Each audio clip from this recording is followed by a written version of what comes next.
지금까지 총 9개의 나라에 대한 예언의 말씀을 같이 봤습니다. 나라들마다 기록된 내용이 다 같지 않고요, 다 다릅니다만 그 나라들이 심판을 받게 된, 하나님의 이 마지막 심판을 받게 된 이유는 실은 몇 가지로 우리가 요약해서 볼 수 있습니다. 첫 번째는 단연코 우상 숭배 이고요.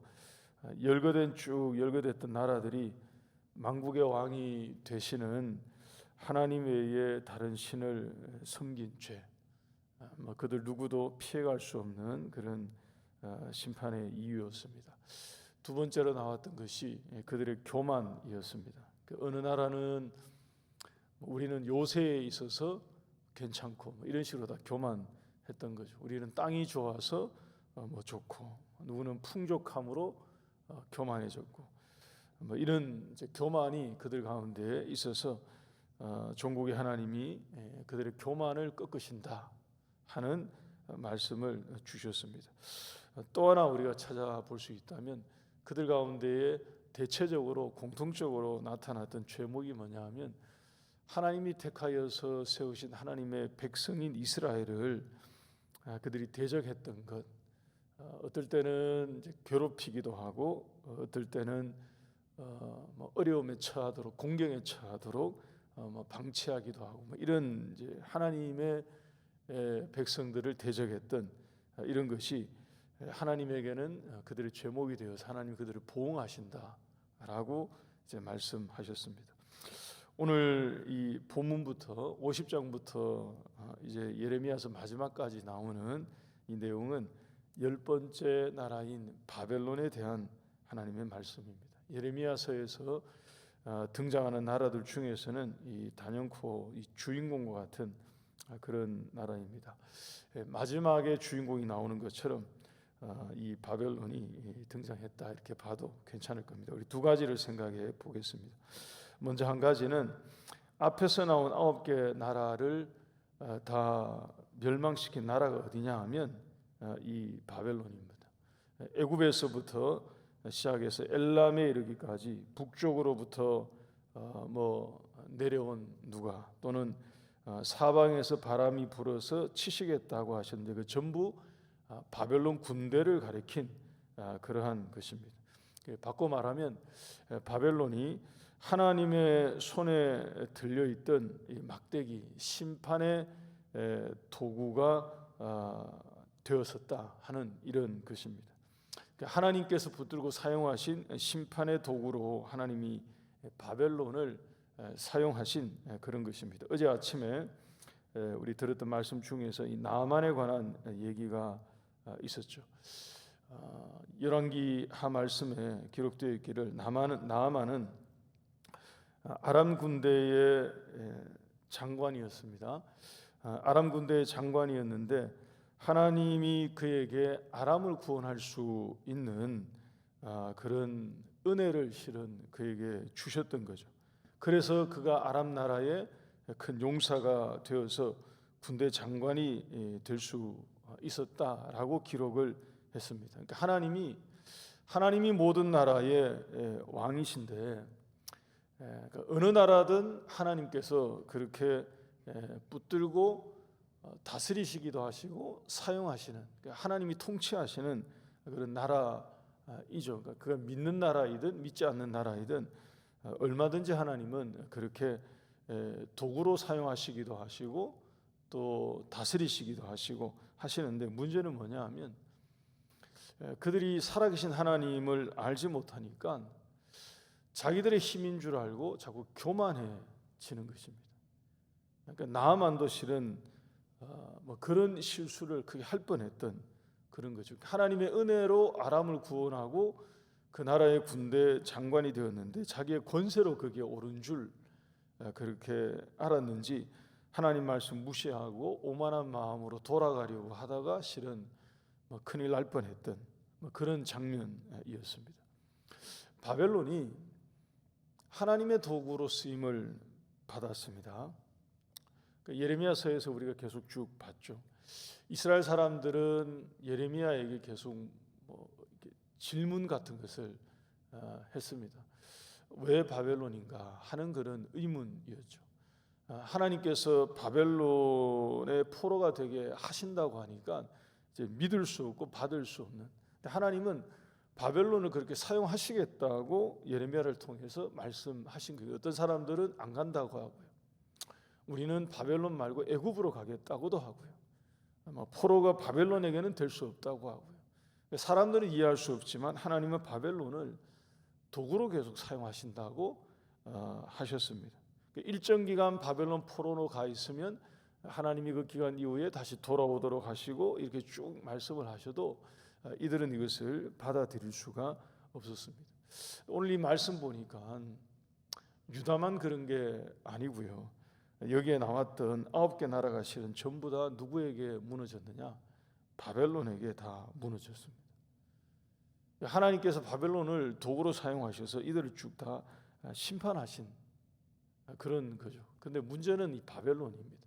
바벨론은 자기들이 천하무적이어서 그렇게 된 줄로 아는 거예요.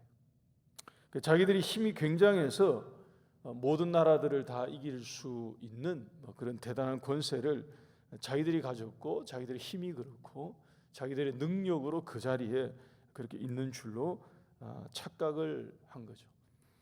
하나님께서 그들을 도구로 사용을 하셨고 누구라도 도구로 쓰실 수 있기 때문에 쓰임받는 도구로 일정 기간 사용이 되었는데 자기들이 대단한 줄 알고 교만하고 오만하고 으스대다가 오늘 말씀을 보니까 그 교만이 실은 바벨론으로 하여금 심판의 대상이 되게 만들었던 것입니다. 23절 말씀, 50장 23절 말씀 한번 보시기 바랍니다.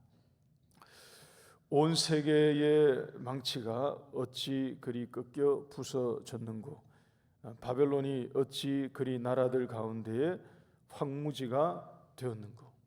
왜 이렇게 되었는가 보니까 31절과 32절 말씀 보시기 바랍니다. 주망군의 여호와의 말씀이니라. 교만한 자여 보라, 내가 너를 대적하나니 너의 날 곧 내가 너를 벌할 때에 이르렀음이라. 교만한 자가 걸려 넘어지겠고 그를 일으킬 자가 없을 것이며 내가 그의 성읍들에 불을 지르리니 그의 주위에 있는 것을 다 삼키리라. 이게 말씀 보게 되면 딱 바벨론을 표현하기를 하나님이 온 세계의 망치라고 하십니다. 그러니까 하나님의 막대기로 사용이 되었던 거죠. 그러니까 하나님이 하나님의 도구로 들어서 사용하셨는데 바벨론은 하나님께 쓰임 받으니까 자기들의 이 힘이 대단한 줄 알고 교만에 걸려 넘어졌다 하는 것입니다. 여러분, 우리가 이 말씀 우리가 먼저 우리 모두에게 적용되어야 할 것입니다. 하나님께 쓰임 받을 때 교만에 걸려 넘어지지 않도록 우리가 하나님 앞에 늘 기도하고 말씀 붙들고 겸비하게 주님 앞에 서는 우리 모두가 될 수 있기를 바랍니다.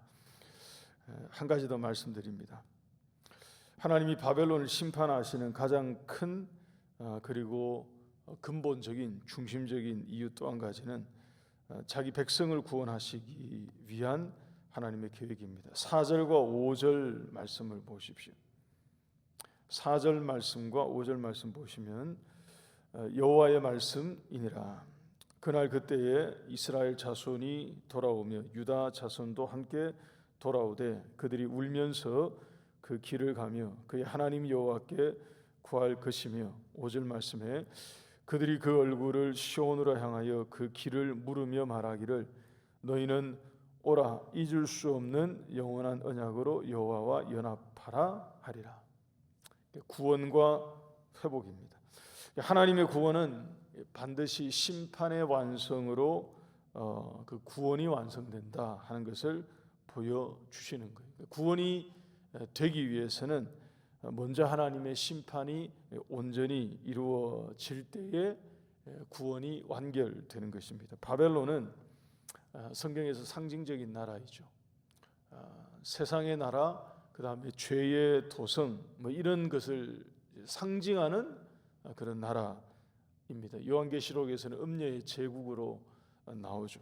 하나님께서 이 바벨론에 대해서 심판하신다 하는 얘기는 자기 백성을 구원하시는 하나님의 마침표와 같은 그런 것입니다. 바벨론을 심판하심으로 구원이 이루어지는 이런 거죠. 18절과 19절 말씀도 보시기 바랍니다. 18절과 19절 보시면 그러므로 만군의 여호와 이스라엘의 하나님이 이와 같이 말하노라. 보라, 내가 아수르의 왕을 벌한 것 같이 바벨론의 왕과 그 땅을 벌하고 이스라엘을 다시 그의 목장으로 돌아가게 하리니 그가 갈멜과 바산에서 양을 기를 것이며 그의 마음이 에브라임과 길르앗 산에서 만족하리라. 하나님께서 바벨론을 심판하심으로 이스라엘과 유다를 다시 원래 있던 자리로 돌아오도록 회복시켜 주신다 하는 것입니다. 우리가 이 말씀 함께 아울러 기억하시면서 오늘 두 가지 교훈으로 우리에게 적용하고 같이 기도할 수 있기를 바랍니다. 여러분, 하나님께서 바벨론을 심판하시는 것은 그들의 교만 때문이었습니다. 쓰임 받으니까 교만해졌어요. 하나님은 누구라도 하나님의 도구로 사용하실 수 있기 때문에 그렇게 하시는데, 쓰임 받는 그 당사자가 하나님께 쓰임 받으니까 본인의 권세와 힘이 대단한 줄 알고 높아지다가 결국에는 심판의 대상이 된 케이스가 이 바벨론입니다. 그리고 하나님께서 바벨론을 심판하시는 또 한 가지 이유는 결국에는 그들을 심판하심으로 자기 백성을 구원하시는 하나님의 계획이었습니다. 우리가 이것을 기억하셔서 이 세상의 힘과 권세가 아무리 대단해 보인다 하더라도 그 모든 것이 우리를 구원하시는 하나님의 손 안에 있음을 알고 오늘 하루도 주 안에서 담대하게 살아가시는 우리 모든 성도들이 되시기를 주의 이름으로 축원합니다.